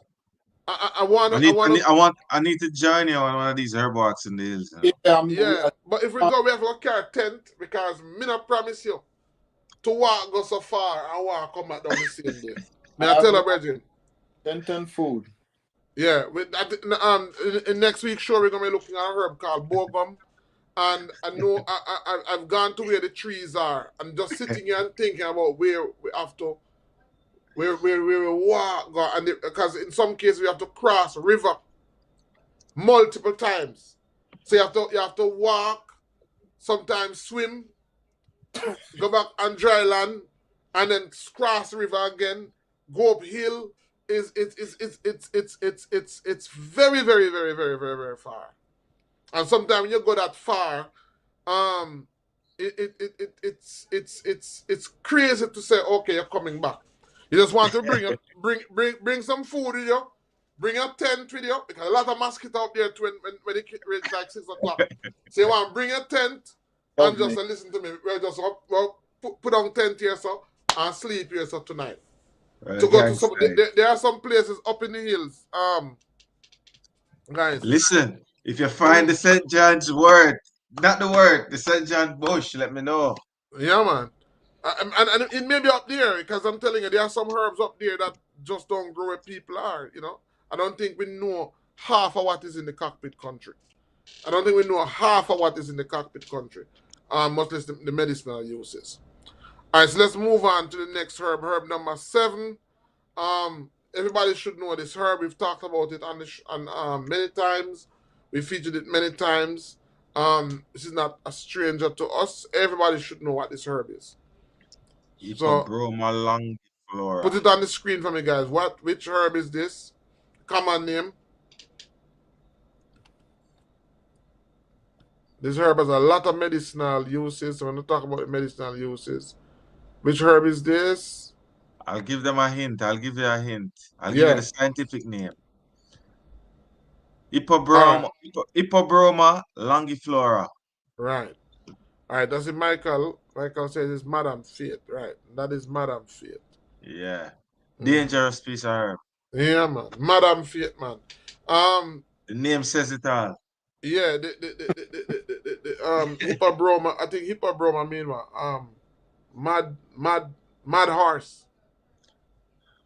That's what Hippobroma mean. I mean mad horse. And you know majority of what it do is have to do with the respiratory system, asthma, bronchitis, and your eyes. Yeah. Cataract. Yeah. It have two active chemical, I think, are lobelina and nicotine. Two of the active chemicals in Yeah, it. yeah, yeah, yeah, yeah, yeah, Mhm. yeah, yeah. So it's a very powerful herb. Chris, you want to tell us about the medicinal use of this herb? All right, no. So Good this talk. one, so some of the let me start with some of the traditional uses, right? It says use for wound, like a clean wounds and everything because of the enzymes that it has in it. Mhm. It used to cauterize the wounds. Yeah, Which, and while you talk about that, because of that, it has a reputation of being used to treat what they call bad foot. So this is one of the herbs that's very good for like even diabetes. Let me tell you how good this herb is. This herb is so good, Chris, that it possibly can, if a person who are diabetic, and this is from my experience with it, it can possibly better a wound on the top, and this is how fast it can better a wound so quick that the wound can better heal up at the top or underneath sore still. Wow. This is how good it is. So a person who's diabetic may use it and heal the wound so fast that it causes the top to look like it perfectly healed, but underneath it still have sore and not healed properly. So that's one of the dangers of using this herb. But it has gained the reputation of being so good that people who have so-called bad foot. So for example, a person who has a diabetic ulcer who you will be treating, because remember, if a person have diabetic ulcer and it is being treated now get better. no. One of the misconceptions is that the person have bad foot, because a lot of people who sell in the market and a lot of people who have diabetic ulcers don't call it diabetic ulcers. They don't want to say they have diabetes. They say somebody give them bad foot. And they might try everything and now get better. And they go use Madame Fate. And then say get better. So you say no, Madame Fate is no natural herb. It has spiritual properties because it better than bad foot. Bad foot. Yeah. Right. Yeah. It's good for respiratory conditions. So asthma, bronchitis, whooping cough, eye disorders, so like cataracts, nearsightedness, and farsightedness. It's good for that, right? Some cultures use it to actually deal with like epilepsy or hydrophobia, which Yes. is the fear of water, rheumatism, and even as a irritant for aching teeth.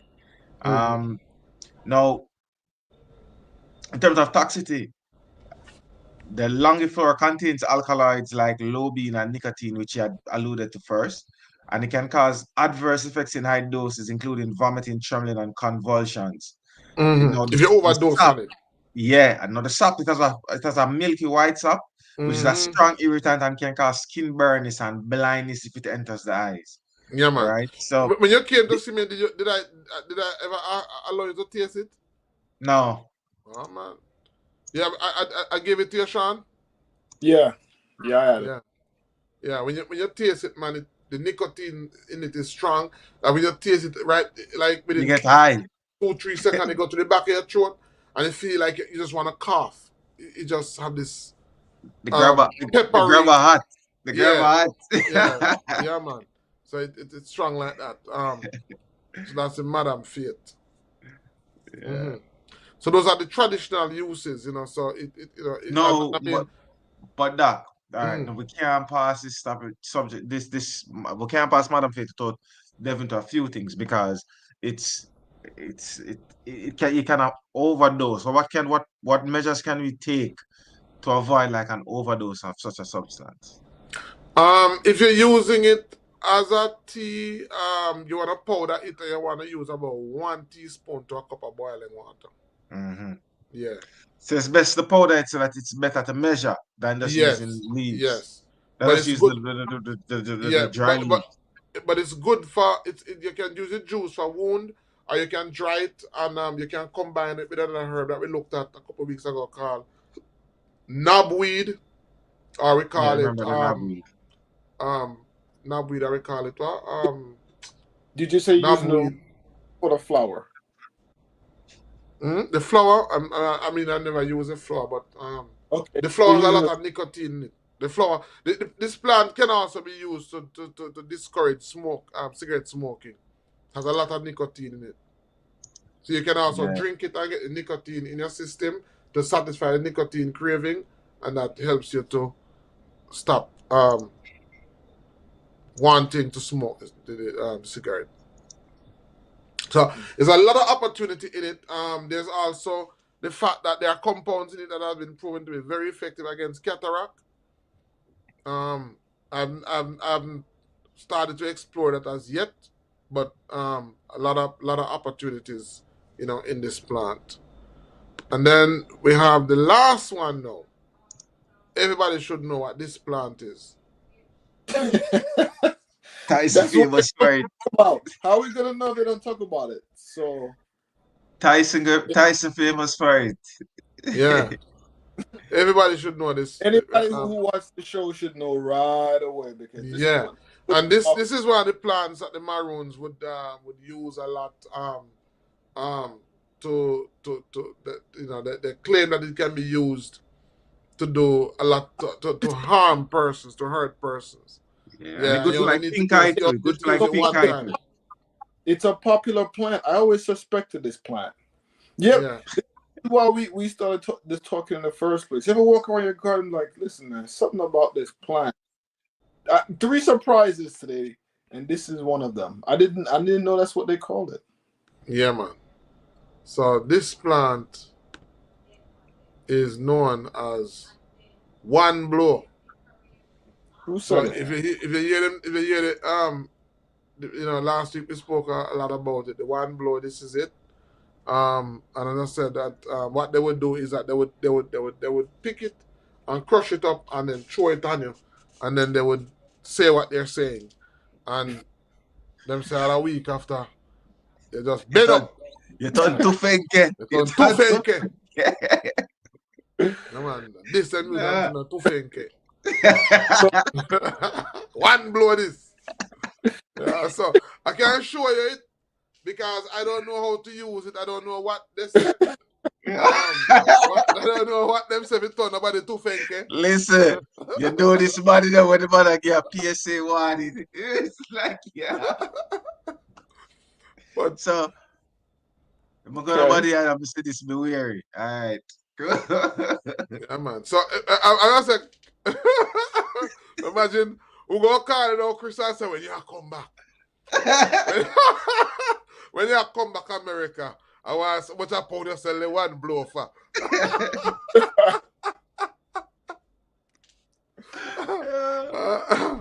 Versus, so people, if you don't want no one blow, Krista come to Jamaica. And it grew enough. It grew enough in the hills. So if you don't want no one blow, if you don't have nobody around pit, you don't have trouble enough. You can't get to the one blow. You can't get to the one blow from Chris. Incantation sold separately, but can't help you with that. With that part there. As Yeah, the Maroon said, video. as the Maroon said, chamo, yeah, deng.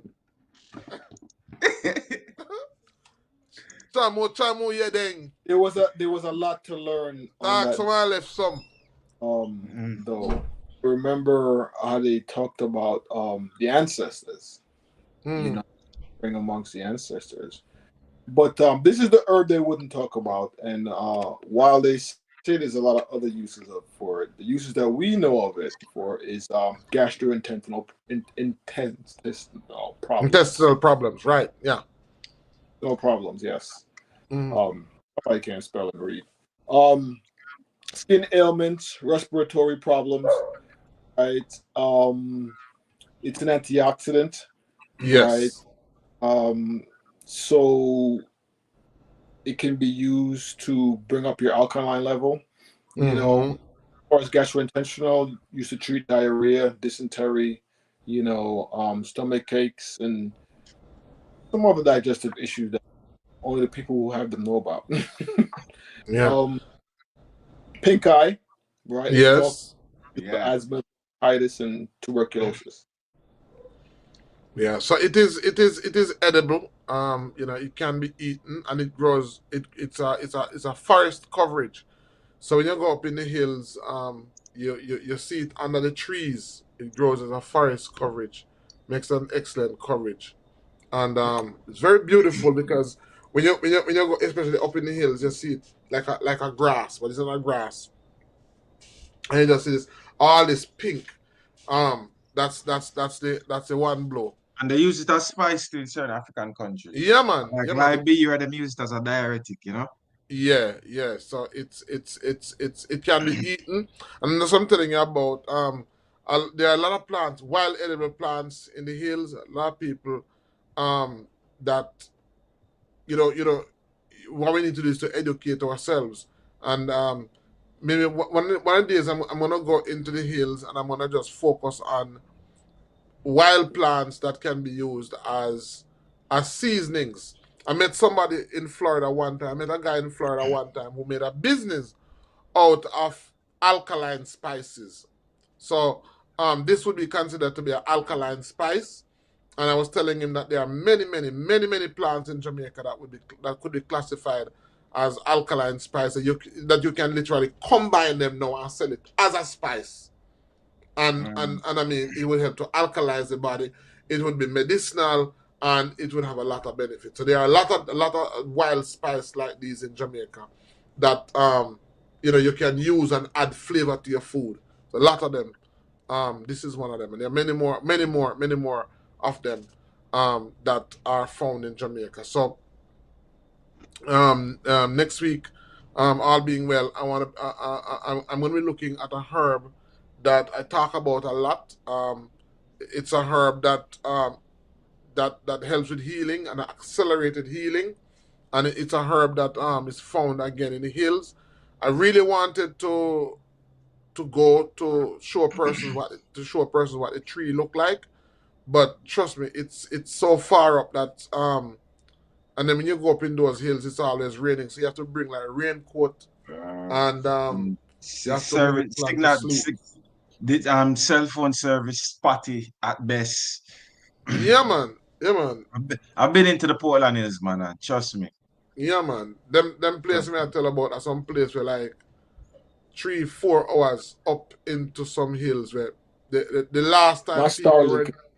yeah, not even the park rangers don't go there for a purpose. Listen, you know much people have farm up in the hills where government land and the government can't Who, have access to it. who for Yeah, Donkey government? but alone go up them there, sir. I want to tell you that where some of these trees are, because I've looked at it. These were, I mean, it. These trees were. I've seen some of these trees found in some parts, in some areas where those lands were given to soldiers after they served in World War II, Mm, and those soldiers just can't go there go get the land because it's so far. No road no go there. mm. It's way up. Some of these lands, government has confiscated them back because those persons, nor their family members, would not be able to utilize those lands because of how far they are. One blow. And as One I was saying, when I, blow. hmm? Truth Talker said we didn't say the name of the herb. It's one blow. That's One the blow, one. yeah, that's And the it's one and blow. it's and it's funny too, because the other day when the last time I was in Jamaica and I had to visit a farmer, um, and he was in like Maypen side, Mm-hmm. Clarendon side, near Chowtal, Salisbury, James Hill, Salisbury side. Not Mm-hmm. far than coming to Portland to you, right? From Kingston. Mm-hmm. But the climate there is salubrious. It reminds me of Portland. Now the hills Right. are Maypen and Clarendon. Right. Yeah. It's not here. It's way up in the hills. But so we've covered most of the herbs. I mean, all the herbs. we looked at 8 herbs, and I'm hoping that you can add them to your list. Maybe out of the 8 of them, Madam Fiat would have been featured before, so maybe about 7 herbs that you can add to your list of herbs. Again, I want to thank all of you that were on at one time. I saw about 15 persons on. Just want to encourage you guys just to like and subscribe. It really helps. Like and subscribe. And hopefully next week, I can tell you next week we're gonna have a very interesting show. And the whole of May we're gonna have a very interesting show. The whole of May we're gonna be looking at Child's Month. We're gonna be sharing some very, very fascinating information. We're gonna have a midwife and a doula, a birth worker. If you don't know what a doula is, then you'll learn about a doula. We're gonna be talking about birth work, the natural process, and a lot of women are getting unnecessary cesarean section.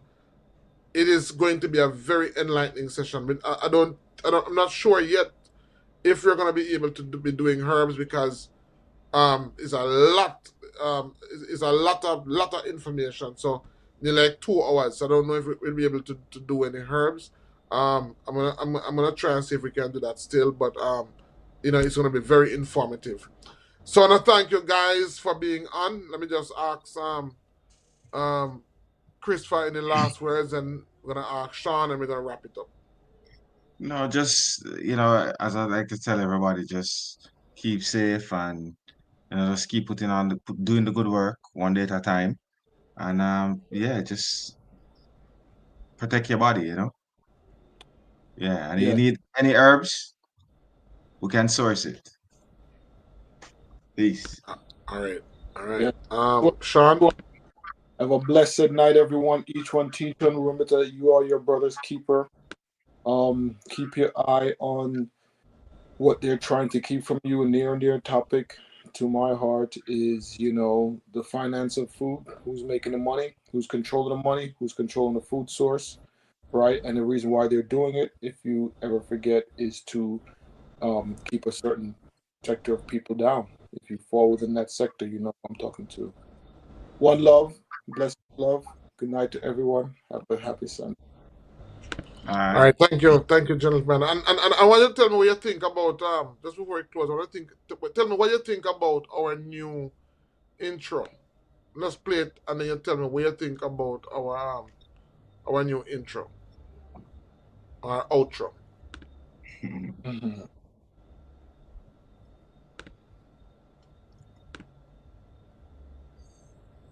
All right, intro, outro. So let me. What do I do to get this out now? All right. So here it is. 60 minutes with Mama Nature. Feel the breeze, no imitator. Birds them chant and trees them sway. Roots reveal what ancestors say. One whole hour, heartbeat flow, where the healing rivers flow. In the bush, feel the vibe. Mama Earth, she come alive. 60 minutes with Mama.